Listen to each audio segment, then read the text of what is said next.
வணக்கம். திசைகளின் 10 மணி செய்திகள். அந்நிய தொழிலாளர்கள் தேவைக்கு ஏற்ப பயன்படுத்தும் ரிசர்வ் தொழிலாளர்களாக கருத முடியாது. ஷாலாம் உயர்நீதிமன்றம் தீர்ப்பு. மலேசியாவில் வேலை செய்வதற்காக கடந்த 2023ஆம் ஆண்டு தெரிவிக்கப்பட்ட 93 அந்நிய நாட்டு தொழிலாளர்களுக்கு வேலை எதுவும் கொடுக்காமல் அவதிக்குள்ளாக்கிய நிலையில் அவர்களுக்கு மொத்தம் 7,60,000 ரிங்கிட் இழப்பீடு தொகை வழங்க உத்தரவிட்டிருக்கும் தொழில் நீதிமன்றத்தின் தீர்ப்பை ஷாலாம் உயர்நீதிமன்றம் நிலைநிறுத்தியுள்ளது. மலேசியாவிற்கு வேலை செய்வதற்காக தெரிவிக்கப்பட்ட அந்நிய தொழிலாளர்களுக்கு வேலை எதுவும் கொடுக்காமல் அவர்களை தேவைக்கு ஏற்ப பயன்படுத்தும் ரிசர்வ் தொழிலாளர்களாக கருத முடியாது என்று உயர் நீதிமன்ற நீதிபதி நற்குணவதி சுந்தரேசன் கடந்த வெள்ளிக்கிழமை வழங்கிய தீர்ப்பில் தெரிவித்துள்ளார். அந்நிய தொழிலாளர்கள் தேவைக்கு ஏற்ப பயன்படுத்தும் ரிசர்வ் தொழிலாளர்கள் என்ற கண்ணோட்டம் தவறானதாகும் என்று நீதிபதி நற்குணவதி குறிப்பிட்டார். இதன் தொடர்பில் 93 தொழிலாளர்களில் ஒவ்வொரு தொழிலாளருக்கும் 2,000 ரிங்கிட் முதல் 11,000 ரிங்கிட் வரை இழப்பீடு வழங்கப்படுவதற்கு கடந்த ஆண்டு தொழில் நீதிமன்றம் வழங்கிய தீர்ப்பை நிலைநிறுத்துவதாக நற்குணவதி தெரிவித்தார். சம்பந்தப்பட்ட அந்நிய தொழிலாளர்களை மலேசியாவிற்கு கொண்டு வந்த ஏக்கோர் இனோவேஷன் சன்ரியான் பர்ஹாட் நிறுவனம் தங்களுக்கு எதிராக தொழில் நீதிமன்றம் வழங்கிய தீர்ப்பை எதிர்த்து உயர் நீதிமன்றத்தில் மேல்முறையீடு செய்தபோது நீதிபதி நற்குணவதி மேற்கண்ட தீர்ப்பை வழங்கினார். பினாங்கு மாநில பொது போக்குவரத்துக்கு ஒரு மைல்கல்லாக அமையவிருக்கும் LRT ரயில் திட்டத்தை எதிர்ப்பவர்கள் மக்களின் நலனுக்கு எதிராக செயல்படுகின்றனர் என்று முன்னாள் முதலமைச்சர் லிம் குவான் எங் தெரிவித்துள்ளார். பினாங்கு மாநிலத்தில் அனுதினமும் வாகன போக்குவரத்து நெரிசலில் சிக்கி மக்கள் அவதியுற்று வருகின்றனர். இதற்கு ஒரு நிவாரணம் கிடைக்காதா என்ற எதிர்பார்ப்பு பினாங்கு மக்களிடம் உண்டு. ஆனால் இந்த திட்டத்தை மாசிசாவின் முன்னாள் தலைவர்கள், எதிர்க்கட்சி அரசியல்வாதிகள் மட்டுமே எதிர்த்து வருகின்றனரே தவிர பொதுமக்கள் அல்ல என்று பாகான் எம்பியான லிம் குறிப்பிட்டார். எந்தவொரு பினாங்கு வாசியும் LRT ரயில் திட்டத்தை எதிர்த்ததாக தாம் கேள்விப்படவில்லை. எதிர்க்கட்சியினர் மட்டுமே இந்த திட்டத்தை எதிர்க்கின்றனர் என்று அவர் விளக்கினார். புத்ராஜயாவை கைப்பற்றும் அளவிற்கு பாஸ் கட்சிக்கு இன்னும் போதுமான ஆதரவு இல்லை என்று முன்னாள் பிரதமர் துன் மகாதீர் முகமட் தெரிவித்துள்ளார். தனக்கு போதுமான ஆதரவு இல்லாத காரணத்தினாலேயே அந்த கட்சி இன்னும் தனது பிரதமர் வேட்பாளரை அறிவிக்காமல் இருக்கிறது என்று துன் மகாதீர் குறிப்பிட்டுள்ளார். தன்னிச்சையாக போட்டியிட்டு ஆட்சியை கைப்பற்ற முடியாது, பிரதமராக வர முடியாது என்பது பாஸ் பொறுப்பாளர்களுக்கு நன்கு தெரியும் என்று துன் மகாதீர் தெரிவித்துள்ளார். எதிர்வரும் நவம்பர் 23ஆம் தேதி நடைபெறவிருக்கும் பினாங்கு தண்ணீர்மலை ஸ்ரீ பால தண்டாயுதபாணி தேவஸ்தான ஸ்ரீ கணேசர் ஆலய மகா கும்பாபிஷேகத்தின் திருப்பணிக்கு துணை நிதி அமைச்சர் லிம் ஹூயிங் 1,00,000 ரிங்கேட் நிதி உதவி வழங்கினார். இதற்கான காசோலையை துணை நிதியமைச்சர் லிம் ஹூயிங் ஆலயத்தின் திருப்பணி குழுவின் ஆலோசகர் டத்தோஸ்ரீ கே குமரேந்திரன் மற்றும் ஆலய பொறுப்பாளர்களிடம் ஒப்படைத்தார். காசோலையை ஒப்படைக்கும் இந்நிகழ்வில் பாகான் எம்பி லிம் குவான் எங், பினாங்கு இந்து அறப்பணி வாரிய தலைவர் RSN ராயர், துணைத் தலைவர் டாக்டர் லிங்கேஸ்வரன், ஜாசைகா மூத்த தலைவர் லிம் கிட்சியாங், புக்கெட் குலோகோர் MP ராம் கர்பால், பாகான் டலம் சட்டமன்ற உறுப்பினர் குமரன் கிருஷ்ணன் உட்பட முக்கிய பிரமுகர்கள் கலந்து கொண்டனர். இந்நிகழ்வில் உரையாற்றிய தஞ்சோங் நாடாளுமன்ற உறுப்பினருமான லிம் ஹூயிங், நிதி அமைச்சின் இந்த பங்களிப்பானது அனைத்து இந்து ஆலயங்கள், தேவாலயங்கள் மற்றும் இதர வழிபாட்டு தலங்கள் முதலியவை தங்கள் வழிபாட்டு தளத்திற்கான பராமரிப்பு பணிகள், சீரமைப்பு பணிகள் முதலியவற்றை மேற்கொள்வதற்கு அரசாங்கம் தொடர்ந்து வழங்கி வரும் ஆதரவையும் கடப்பாட்டையும் காட்டுகிறது என்றார்.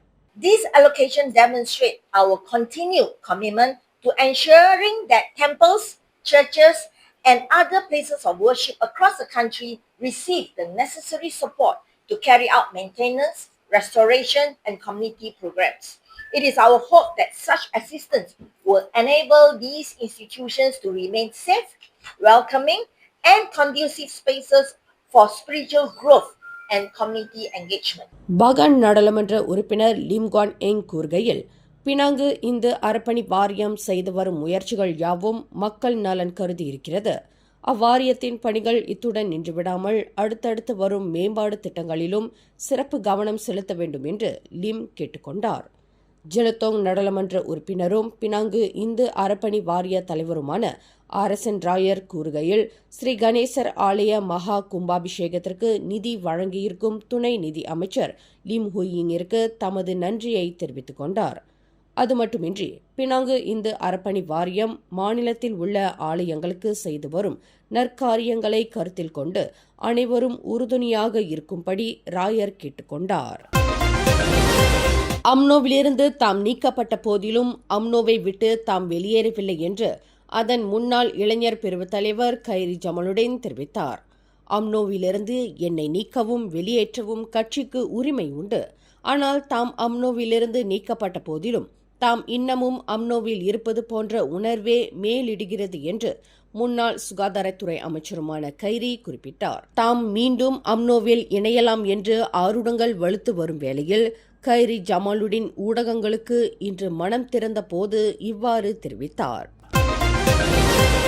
தாய்லாந்து சுங்காய் கோலோக்கில் ஒரு மலேசிய பிரஜை சுட்டுக் கொல்லப்பட்ட சம்பவம் தொடர்பில் சந்தேக பேர் வழிகளில் ஒருவரான கிளாந்தான் FA முன்னாள் கால்பந்தாட்ட வீரர் ஒருவரை போலீசார் கைது செய்துள்ளனர். இந்த சம்பவத்தில் 33 வயது மலேசியரான முகமது ஃபட் ஃபாமி கசாலி என்பவர் துப்பாக்கி தோட்டாக்கள் துளைக்கப்பட்ட நிலையில் உயிரிழந்தார். இதன் தொடர்பில் கிளாந்தான் மாநிலத்தை பிரதிநிதித்து கடந்த 2019 ஆண்டு காற்பந்தாட்டத்தில் பங்கேற்ற முன்னாள் வீரர் ஒருவர் கைது செய்யப்பட்டுள்ளதாக மாநில போலீஸ் தலைவர் டத்தோ முகமது யூசுப் மஹமட் தெரிவித்தார்.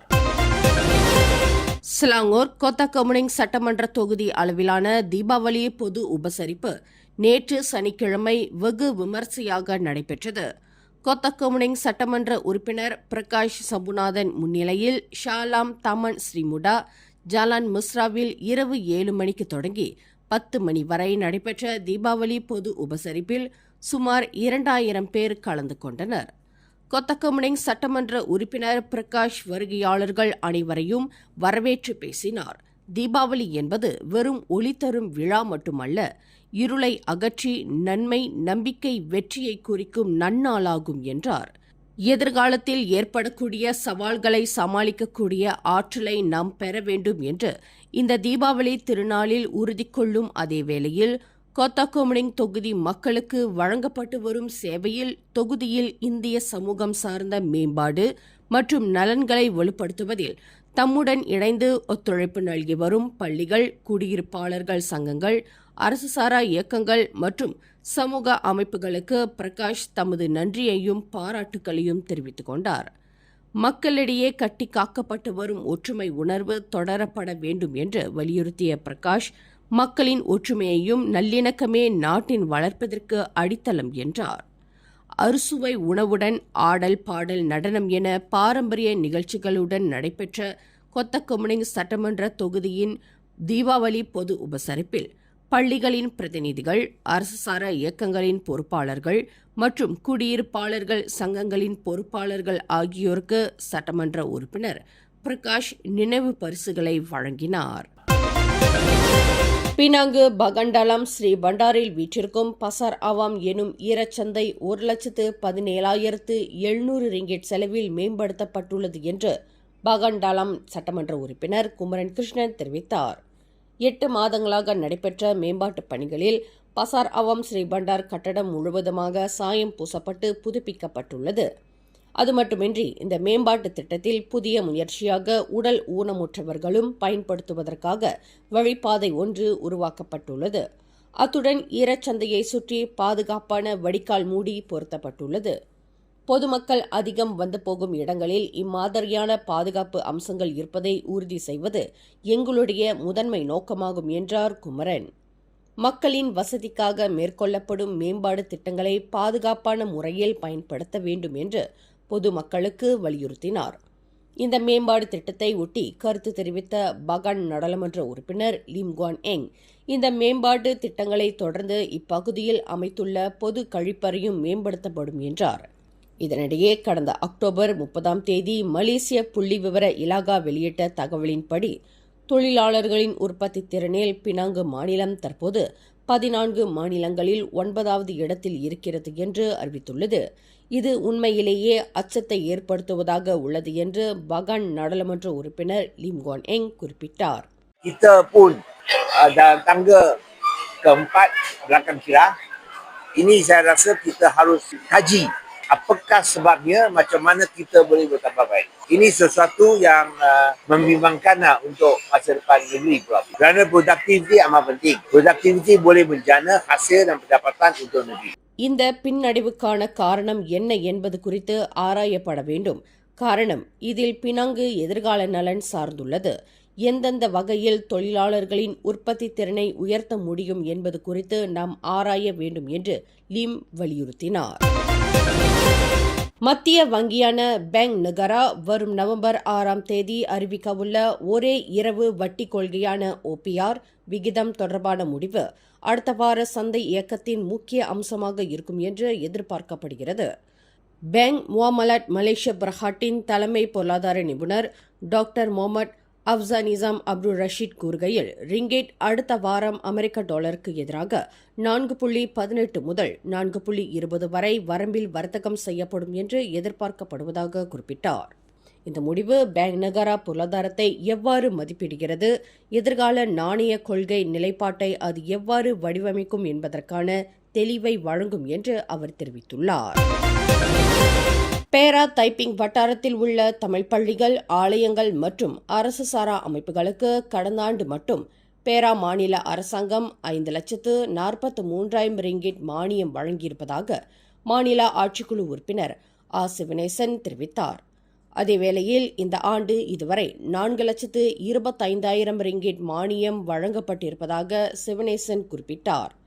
தைப்பிங் நாடாளுமன்ற உறுப்பினர் வாங்காவோ தலைமையில் அவுலோங் சட்டமன்ற உறுப்பினர் தே கோக்லீம் மற்றும் பொக்கோ அசாம் சட்டமன்ற உறுப்பினர் ஆங் செங்வான் ஆகியோர் இணைந்து அரேனா சுகான் அவுலோங்கில் நடத்திய தீபாவளி திறந்த இல்ல உபசரிப்பில் சிறப்பு பிரமுகர்களாக கலந்து கொண்ட பின்னர் செய்தியாளர்களிடம் பேசுகையில் சுங்காய் சட்டமன்ற உறுப்பினருமான சிவனேசன் இதனை தெரிவித்தார். கடந்த ஆண்டு பேராக் மாநில அரசாங்கம் மட்டும் தமிழ் பள்ளிகளுக்கு, தைப்பிங்கில் உள்ள தமிழ் பள்ளிகளுக்கு 1,85,000 ரிங்கேட், தைப்பிங்கில் இருக்கிற ஆலயங்களுக்கு, இந்து ஆலயங்களுக்கு 2,65,000 ரிங்கேட், NGOவுக்கு 93,000 ரிங்கேட் கடந்த ஆண்டு, அதாவது 5,43,000 ரிங்கேட் ஒதுக்கீடு பண்ணியிருக்கோம்.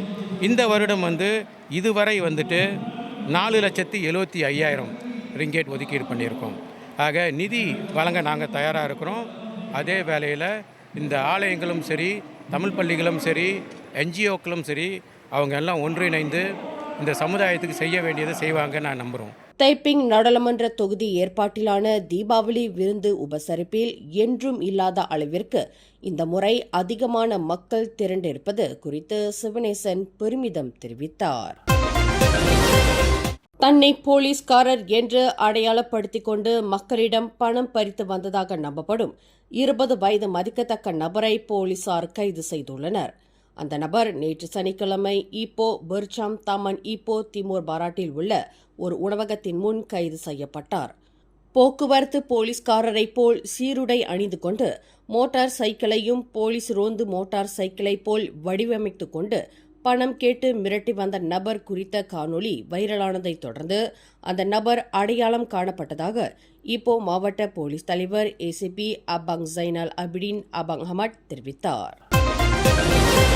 காரினால் மோதப்பட்ட 2 சிறார்கள் காயமுற்றனர். இந்த சம்பவம் நேற்றிரவு 11:20 மணியளவில் ஜோஹர் பாரு ஜாலான் ஆஸ்தின் ஐட்ஸ் 7/7 நிகழ்ந்தது.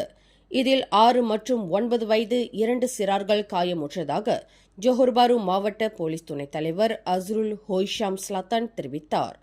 தங்கள் தந்தை வியாபாரம் செய்யும் இடத்தில் உள்ள ஓர் உணவகத்தின் 5 அடியில் அந்த 2 சிறார்களும் விளையாடிக் கொண்டிருந்த போது சாலையை விட்டு விலகிய கார் அந்த சிறார்களை மோதி தள்ளியதாக அவர் குறிப்பிட்டார். உங்க பிள்ளைங்க கையில இருக்கிற ஸ்மார்ட் போன் எவ்வளவு ஆபத்தானதுன்னு தெரியுமா? அவங்க அதை பாதுகாப்பா தான் பயன்படுத்துறாங்கன்னு உங்களால உறுதிப்படுத்த முடியுமா? இன்றைய காலத்துல பிள்ளைங்க கையில ஸ்மார்ட் போன் அப்படின்றது தவிர்க்க முடியாத ஒன்றா ஆயிருச்சு. அவங்க இணையத்தை பயன்படுத்தியே ஆக வேண்டிய சூழல் ஏற்பட்டிருக்கு. அப்படிப்பட்ட சூழல்ல அவங்களுக்கு புரியாத ஒரு காட்சியோ இல்ல தவறான ஒரு உள்ளடக்கமோ அவங்களோட மனசுல ஒரு பாதிப்பை உண்டாக்கும். பெற்றோராகிய நீங்க தான் பிள்ளைங்க இணையத்தை சரியா பயன்படுத்துறத உறுதி செய்யணும். பிள்ளைங்க கிட்ட பேசுங்க. எது சரி எது தவறுன்னு சொல்லி புரிய வைங்க. வீட்ல இருக்கிற லேப்டாப், கம்ப்யூட்டர் இதை எல்லாத்தையும் பொதுவான இடத்துல வைங்க. பார்வை கட்டுப்பாடுகள், app setting, parental control apps எல்லாம் ஆன் பண்ணுங்க. அவங்களோட ப்ரௌசிங் ஆப் யூசேஜ் எல்லாம் அப்பப்ப பார்த்துக்கோங்க. ஸ்கிரீன் டைம்க்கு கட்டுப்பாடு விதிங்க. சந்தேகத்திற்கிடமா ஏதாவது லிங்க்ஸ் வந்தா அதை கிளிக் பண்ண வேண்டான்னு சொல்லி கொடுங்க. உங்களால சமாளிக்க முடியாத அளவுக்கு பிரச்சனைங்க வந்தா உடனே தயங்காம மலேசிய தொடர்பு மற்றும் பல்லூடக ஆணையமான MCMC தொடர்பு கொள்ளுங்க. அவசர அழைப்புகளுக்கு 1800-188-030 என்ற ஹாட்லைன் நம்பர் மூலமாகவும் நீங்க MCMC அதிகாரிகளை தொடர்பு கொள்ளலாம். aduan@mcmc.gov.my என்ற மின்னஞ்சல் முகவரியிலும் நீங்க உங்க புகார்களை தெரிவிக்கலாம். இணையம் கற்றலுக்கான இடமா இருக்கட்டும், பயமுறுத்தும் இடமா இருக்க வேணாம். உங்க பிள்ளைகளோட பாதுகாப்பு உங்க கையில தான் இருக்கு.